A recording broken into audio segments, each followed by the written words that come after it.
வணக்கம் மக்களே, இந்த வீடியோவில் என்ன பார்க்க போகிறோன்னா NPHH, PHH, AAY ரேஷன் அட்டைகளுக்கான முக்கிய அறிவிப்பு, குட் நியூஸ். அது என்ன அப்படிங்கிறத பற்றி தான் இந்த வீடியோவில் பார்க்க போகிறோம். நம்ம சேனலுக்கு யாராவது புதுசாக வந்திருந்தீங்கன்னா மறக்காமல் நம்ம சேனலை சப்ஸ்கிரைப் பண்ணி பெல் ஐக்கானை கிளிக் பண்ணிக்கோங்க.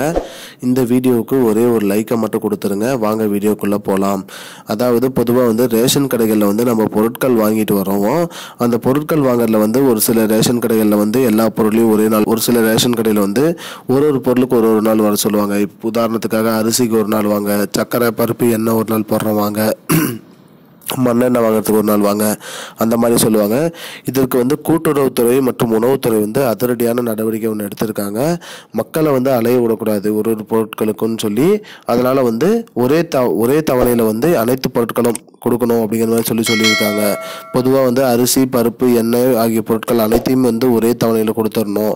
சக்கரை முதலாளிக்கும் அனைத்தையும் ஒரே தவணையில் கொடுத்துடணும் அப்படிங்கிற மாதிரி சொல்லியிருக்காங்க. இது பற்றி ஏதாவது இந்த மாதிரி உங்களுக்கு ஒரு பொருளுக்கு ஒரு நாள் தான் வரணும், இன்னொரு நாள் வாங்க இன்னொரு பொருளுக்கு அப்படி சொன்னாங்கன்னா இது பற்றி புகார் தெரிவிக்க சொல்லியிருக்காங்க. புகார் தெரிவித்தா உடனடி நடவடிக்கை எடுக்கப்படும் ரேஷன் கடை ஊழியர்கள் மேலே அப்படின்னு சொல்லியிருக்காங்க.